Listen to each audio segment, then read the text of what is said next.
Hi, everyone, and welcome to this end of year review for the Sam Gaskell Podcast. It's been a little while since we put one of these together. So, with 2024 coming to a close, we thought we'd make a short video covering a few questions, covering Sam's season, first proper season in sim racing. And we thought we'd jump in with about 4 or 5 questions just to give you guys some insight into how Sam has constructed his year in sim racing, some of the things he's learnt, and hopefully pass on some of that good information to you guys, helping you to achieve your goals in sim racing in 2025. So, without further ado, here is the man of the moment in the hot Hello. seat in the rig. Hi, Sam. How are you? I'm good. You? Yeah, very good, thanks. People are getting used to hearing your voice now on interviews, having had a few interviews recently with Low Film Motorsport Pro Series. But we thought we'd put these questions together, didn't we? And we got 3 or 4 questions to cover, relatively short answers, but hopefully of value to people listening, and then give you a bit of an insight about what you've been up to. But before we get into the questions, and you don't know this is coming, I'm just going to ask you to basically give a really short summary of what you've done in the last 12 months in terms of sim racing. So any of the major highlights, some of the statistics, maybe some of the teams, and what you've been up to before we start. Over to you. Well, yeah, I'll start off with, well, the grind. Obviously, in the past just over a year, I joined LFM in October and made my way up to almost 9K now, and it's been a progress up all the way to the top. And then I think I started LFM Pro, what was it, 3 seasons ago now? I think it was season 14 in the Mercedes, and then season 15 in the Lambo, and now in the Ford last season where I came second. And yeah, made a bunch of progress on all those cars, especially the Ford. And I plan on taking it this season. And obviously, new team was in Visceral, now proudly in 255 competition, which is the esports branch of Littlefield Motorsport, which is the organization that run LFM Pro Series. And yeah, it's an honor to be joining them, and can't wait to see what happens this year. That's great, and I think that kind of leads us into some of the questions, which hopefully we can get into more of the detail that goes behind them. So, the first question, I'm just going to put it up on the screen so everyone can see it. Is going to be around looking back on the year that's just been. What moments stand out as your proudest achievements? I think you covered some of them maybe in the short intro in sim racing, and what made them so special to you? I think the main one would probably be, well, the win obviously at Monza last season, but also my first podium at Imola, the P2 in the Lambo, that was a tough race. That really was against Luke Whitehead. Obviously, we both kind of drove away at the front after a few mistakes from the pole sitter Eric Dafante, but yeah, that was one of my biggest highlights. And then obviously the win was probably the bigger one. But yeah, I mean the amount of effort I had to put in for both of those races was just mental. So hopefully I can perform as well this year.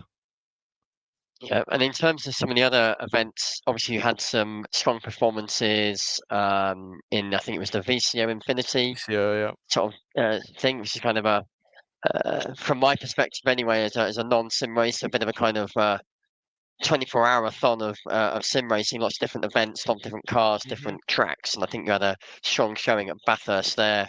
You might want to talk about that in a minute, and then again on Bathurst, again a really strong performance as an individual, certainly in the SRO community challenge race again at Bathurst in some quite extreme conditions. So yeah. um, certainly from watching them, they look like pretty good achievements as well. Can I quickly talk about maybe some of those as well? Yeah, the VCO one at Bathurst, that was quite a an interesting race actually, because the car was one of the old cars in ACC, the McLaren 650S, and that one has some really old suspension. So making the setup actually took quite a long time and trying to nail it. And I know for a fact I wasn't the fastest guy there. I think there was Tobias Pfeffer had screwed up qualifying a bit and qualified far down, which definitely helped me get the win on that one. But yeah, that was a high, and then obviously SRO Community World Challenge. That was just a mental race and it's on its own. Where I think it was, I think it was an hour and a half race, but there was a like a 48 time time multiplier where it was basically went day to night. in only an hour and a half, and the weather conditions was crazy. I think it was flooded at one point, and then it was dry, and then flooded again. And me and my teammate Justin had definitely picked the right car, the Aston Martin, super good in the wet conditions and also very strong in the dry. And yeah, I mean, we didn't win it quite in the end as the two Fords that finished P2 and P3. I think it was 45 seconds behind me at the time, which they did an amazing job actually to keep consistent, especially in a car like that, where in the wet it's actually quite a tricky car. And yeah, we missed out by I think it was 2, 3 points just because of small mistakes from my teammate. I mean, it is what it is. Just good result either way and a strong showing, but look to improve on it in the future. Yeah, and also just an insight to those who don't follow sim racing quite so closely, really small margins, especially on tracks like that, um, such fine tolerances of getting it right, set up, laser focus for prolonged periods of time as well. So, yeah, like you say, small margins, but, some good performances there. And in terms of, we'll probably hone in on some of the specific stuff to the Pro Series on the next questions. But we'll move on then on to the next question, which kind of brings on to maybe how you've achieved some of these things.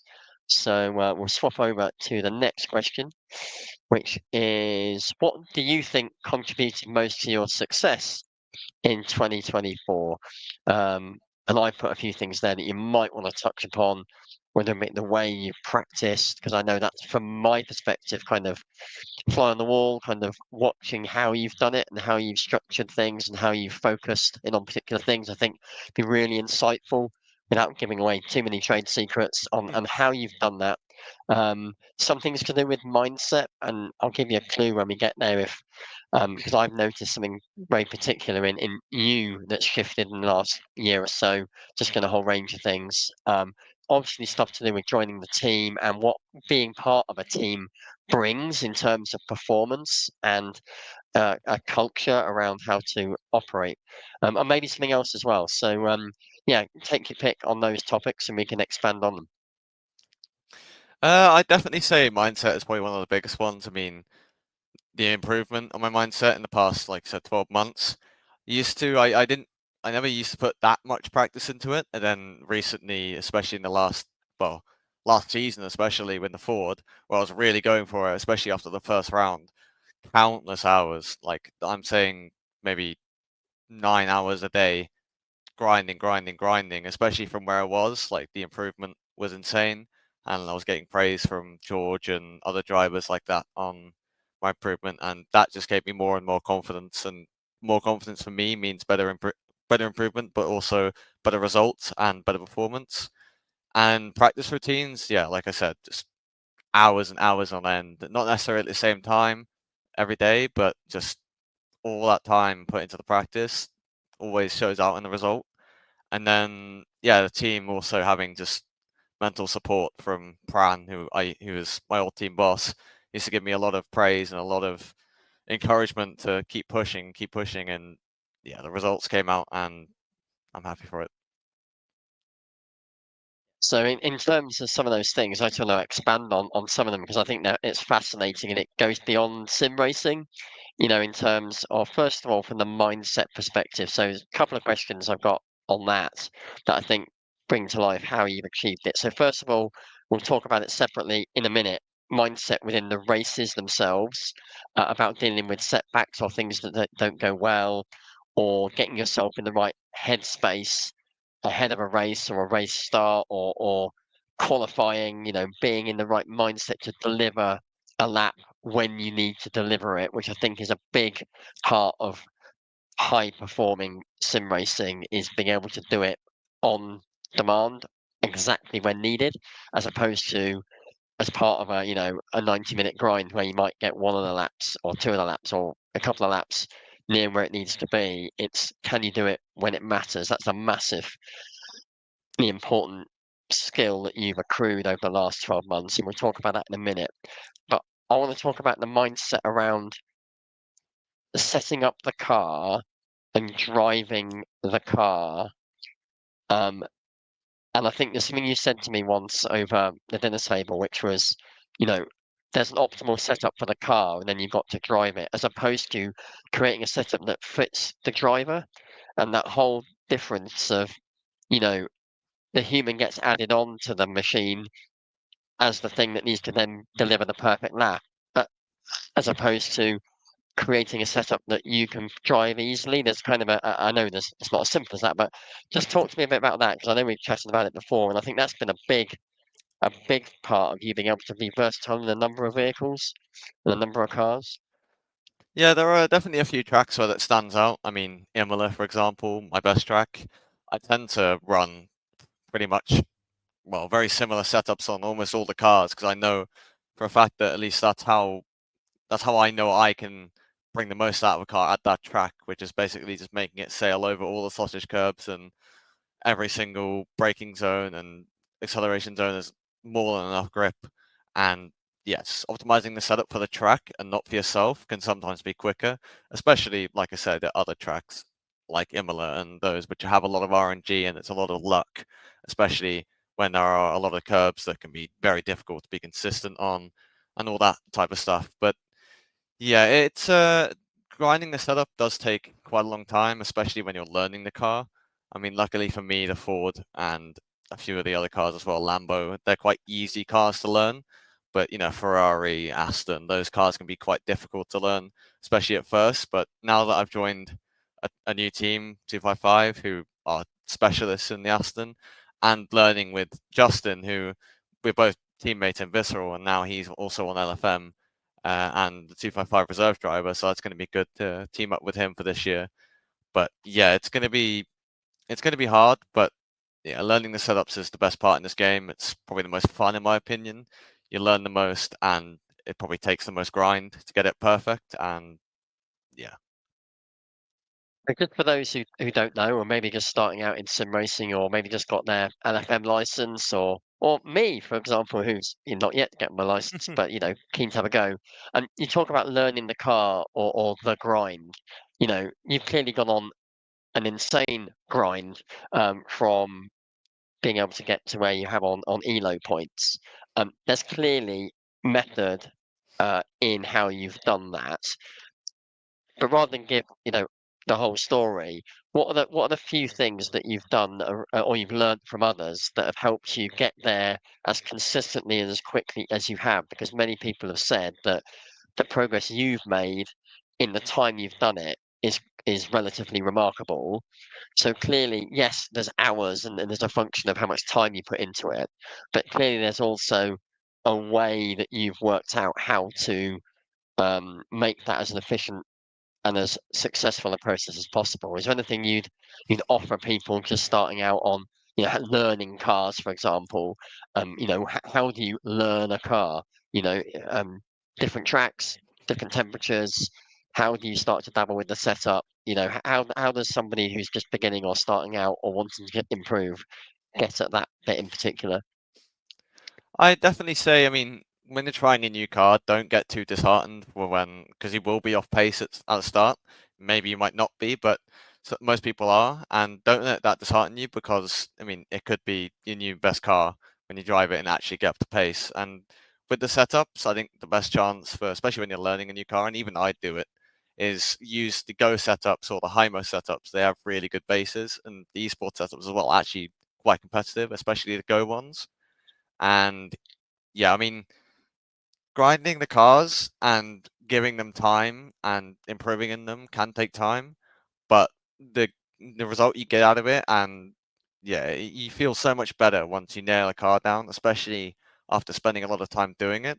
And I think the best way to learn a car, especially if you want to do it quickly, is to watch other people drive or get tips off some of the best drivers. I mean, they're all open to give you tips on Discord or on Instagram or whatever. All it takes is a message, and potentially they might come through. Obviously, you can also get coaching, which is another thing that is coming out soon, especially with LFM as well.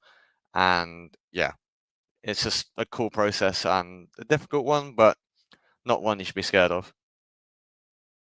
Cool. Let's just touch briefly before we go off this question on team and team support. Um, and talk about what being in any given team gives a sim racer in terms of um, support people to Discord and chat with and socialize, which is also really important as well. But also just to push each other and work out strategies. Just talk a little bit about again the support that Visceral, the team at Visceral in particular, have supported you in 2024, and just talk a little bit more about what that's been like and how much value that's been in your journey. I mean, yeah, for sure. I mean, Visceral being my first proper sim racing team that compete at the highest level. I definitely, yeah, I mean, I appreciate the time I spent there and all the guys there, especially if quite a few of them are similar age to me. And yeah, I mean, I learned so much in that team with Pran and Kevin, Fabry, Justin, all these guys. They taught me a lot about setups and driving and tips on how to drive the cars. Like learning cars, for example, they were great to learn off of. And honestly, I think I can't wait for this year, but this will help me so much that I think I can go into this next year being fully confident that I can get along with my new team and do the best I can. Brilliant. Okay, well, let's move on and we'll stay with the theme of improvement, but also just look about things that have been tricky and challenging. So the next question is going to be, what was the biggest challenge you faced in 2024, and how did you overcome it?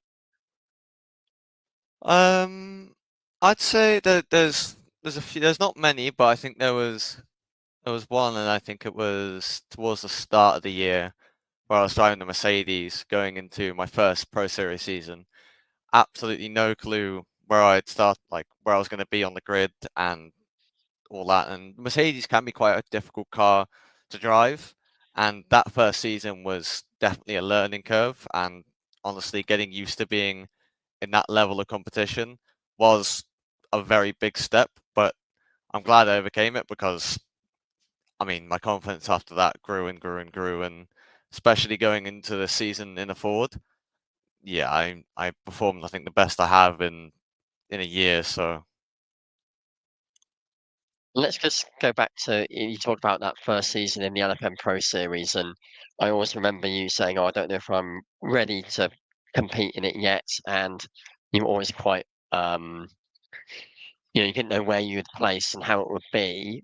Just for someone who is moving from that kind of, let's call it split two into top split sort of mhm. space, what describe in simple terms what the step up is like in terms of the pace, the consistency, the racecraft, if you like, required to be competitive. Was it a bigger jump than you imagined? Obviously, you settled in, quickly into it, but um, what made you feel that you were ready to not only obviously have enough elo, but to actually compete and be competitive? What kind of how did you know it was ready and time to try and test your metal against the best?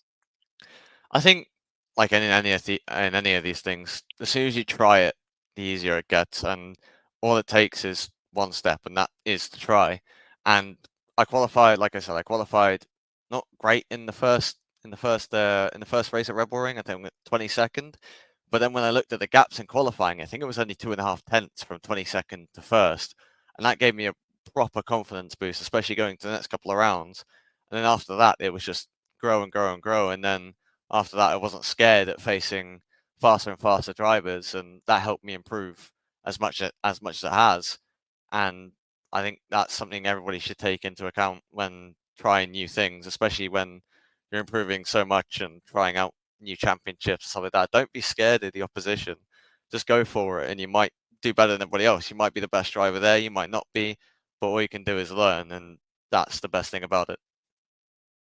Yeah, and I think that's something that I've definitely seen in you is the ability to, if you like, learn from every single race that you've done, every single experience, good and bad. And we may as well touch on some of the bad. So, when either, you know, big smashes and crashes have happened, there was that pretty famous one. I think was it Zolder. Zolder or Yeah. when everyone it was a complete car park. Yeah. And of course understanding that you can only control what you can control, and kind of putting behind you what you can't. I think that's a big part of your um, development is just controlling what you can control. Um, Equally, of late, right, it's no secret, you've had some PC issues, and the PC's been crashing, in races, and you've been literally sort of Yeah, performing well, and then the computer's given up. Again, these are challenges that are part of the journey of competing in esports and with computers in general. Things do go wrong, but I think that's something that again, your mindset around that, I think, is something that's certainly impressed me, and that maturity of going, okay, well, nothing I can do about it. And I know you've had that level of support and pragmatism from your teammates when it's affected them as well. So these are things that just come with experience, aren't they? And all part of the journey you've been on. indeed. I think yeah, with overcoming those, especially a DNF on the first, I definitely wasn't happy after that race. But yeah, I learned from that and carried on, and obviously, especially during that, especially that Bathurst race, last season or the season I was in the Ford. Yeah, that was because obviously I was fighting for the championship at that point. I was fighting for second in the championship against George Boothby, who I'll tell you now is not a not an easy opponent to go against. And yeah, all the pressure was on the line, and just made a small mistake, and then was kind of getting over myself in the last kind of couple of laps, and had a few incidents with Valentin Barrier. But after that, we made up, and yeah, went on the racing as it was, and all you can do in the situations is try and get it past as possible, and or pass you as fast as possible, and just move on, because otherwise it's going to get stuck in your head and you won't be able to improve and all this stuff. And that's definitely something I've learned. And I mean, also in karting as well, that's something I've learned over time, because obviously the higher competition you go against and the harder competition you go against, the pressure does build up, and you don't want to lose that confidence or the focus on performing well just because of a small incident that either was your fault or wasn't, and you just want to keep your head straight and get on with it. Yeah. And then I remember also just, and again, really just to help those who are on their way up, or, improving, by your own admission, you're not infallible in terms of making avoidable mistakes. There's been times when, pit limiter buttons and different things have happened on certain races, and what's been fascinating is you've learned from that and put in place things to remind yourself that that's not to happen again. You know, tire pressure settings, other things. So again, I'm sure it happens to the very best, but they're things that you've learned along the way that as long as you apply them and it doesn't happen again, it's a positive, isn't it? Indeed, yeah. Oh, okay. Well, we're nearly moved on to the last question now. So we will touch again. This is more just to really reflect on your 2024 and try and give us some advice to others who are looking to achieve sim racing, esport goals, or breakthrough to that next level in 2025. So maybe you can give people maybe three bits of advice that have been really useful to you and you're going to carry through anyway, but might be able to help those people that are on their way up. There's lots and lots of people doing sim racing now. It grows year on year. Younger and younger people are doing it. Some of the people who follow you on social media are coming, coming from the karting world and starting to test their metal in sim racing. What would you advise? What advice would you give to them looking to achieve their goals?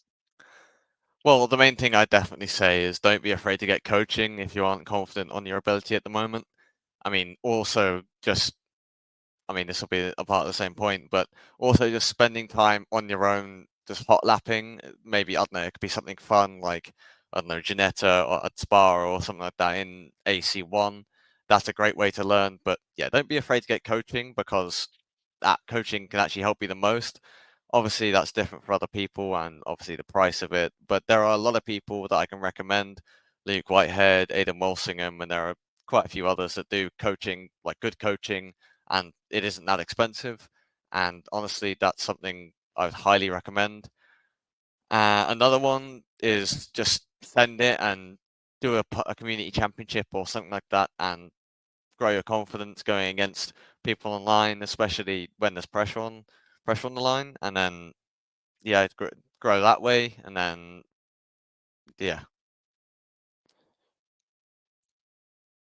Great, well, lots to go on there, and some nice shout outs to some of the community, and I'm sure they'll be glad of that. In terms of just rounding up this podcast, though, and just in reflection on what has been a pretty amazing year, um, you know, I think it's really important to note that um, it takes a whole community to help people improve. You mentioned a lot about that already in this short podcast. You've talked about Visceral, the team.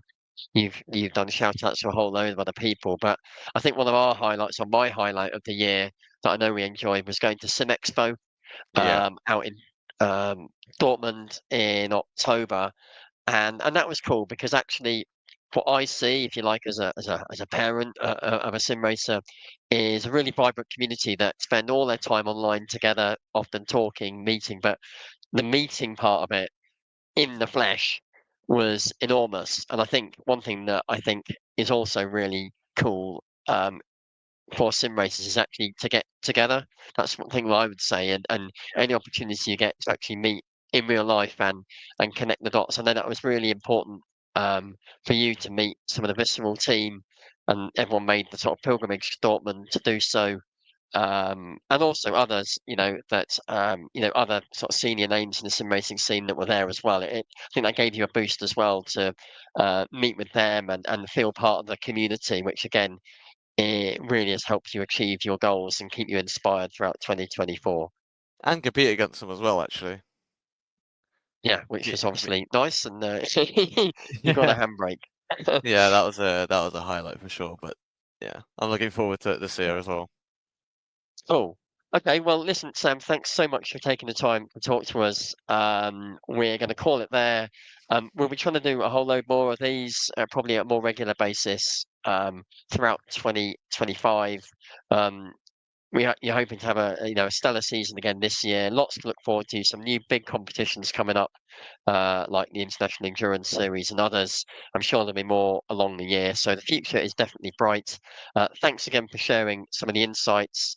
And if you're listening into this or you're watching it on YouTube, then do give it a like and a comment. It'd mean the world to Sam as he tries to grow his profile in 2025. And yeah, we really appreciate all the support that you've given Sam and hope to keep connected to this year. Thanks very much and Thank you. goodbye. Goodbye.